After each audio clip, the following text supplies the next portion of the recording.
400 বছরের পুরনো নগর ঢাকা বাংলার রাজধানী হিসেবে ব্যবহৃত হয়ে আসছে। কিন্তু বেশ আগে প্রায় 2 কোটি মানুষের চাপে ভারাক্রান্ত এই মেট্রোপলিটন তার বসবাসযোগ্যতা হারিয়েছে। বৈশ্বিক বাসযোগ্যতা, বায়ু দূষণ ও যানবাহনের গতিসূচকে একদম তলানিতে অবস্থান করছে ঢাকা। তাই ঢাকা থেকে রাজধানী সরানোর সুপারিশ করেছে অর্থনৈতিক কৌশল পুনর্নির্ধারণ টাস্ক ফোর্স। বাংলাদেশের মতো নানান সমস্যায় পড়ে পাশের দেশ ভারত, দিল্লি থেকে নয়াদিল্লি, পাকিস্তান করাচি থেকে ইসলামাবাদ, শ্রীলঙ্কা কলম্বো থেকে জয়বর্ধনপুরা, মালয়েশিয়া কুয়ালালামপুর থেকে পুত্রজায়ায় সরিয়ে নিয়েছে রাজধানীর প্রশাসনিক কার্যক্রম।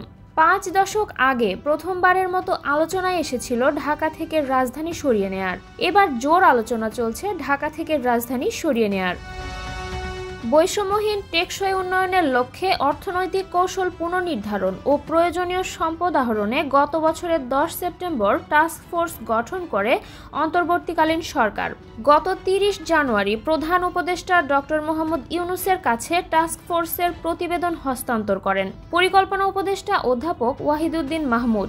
সেই প্রতিবেদনে নানাবিধ সুপারিশের পাশাপাশি একটি গুরুত্বপূর্ণ সুপারিশ হচ্ছে রাজধানী ঢাকার স্থানান্তর। বৈশ্বিক বাসযোগ্যতা সূচক, বায়ু দূষণ সূচক, যানবাহনের গতি সূচক সহ 8টি বৈশ্বিক গবেষণা ও সমীক্ষার উদাহরণ টেনে প্রতিবেদনে বলা হয়েছে সবকটিতেই ঢাকার অবস্থান সবার নিচে কিংবা নিচের দিকে।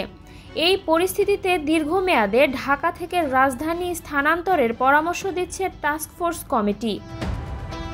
ঢাকার 85% অবকাঠামো অঅনুমোদিত এবং তা অগ্নি নির্বাপন ব্যবস্থার জন্য উপযোগী নয় বলে উল্লেখ করা হয়েছে প্রতিবেদনটিতে।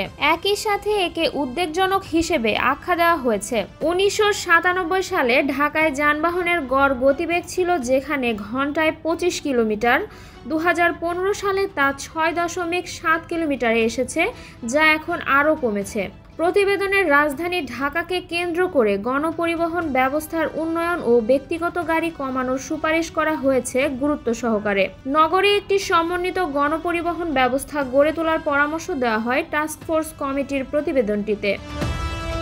প্রতিবেদনটিতে বলা হয়েছে bus route franchise, tram, BRT, LRT বা light rail transit, monorail, suburban commuter rail, metro rail ও রাইড শেয়ারিং এর মতো সব ধরনের গণপরিবহন ব্যবস্থার অন্তর্ভুক্তির। প্রতিবেদনের একটি অংশে ব্যক্তিগত গাড়ির ব্যবহার নিরুৎসাহিত করার সুপারিশ করা হয়। এর জন্য রাজধানীতে কত গাড়ি চলতে পারবে সেই সংখ্যা নির্ধারণ করে দেওয়ার জন্য বলা হয়েছে।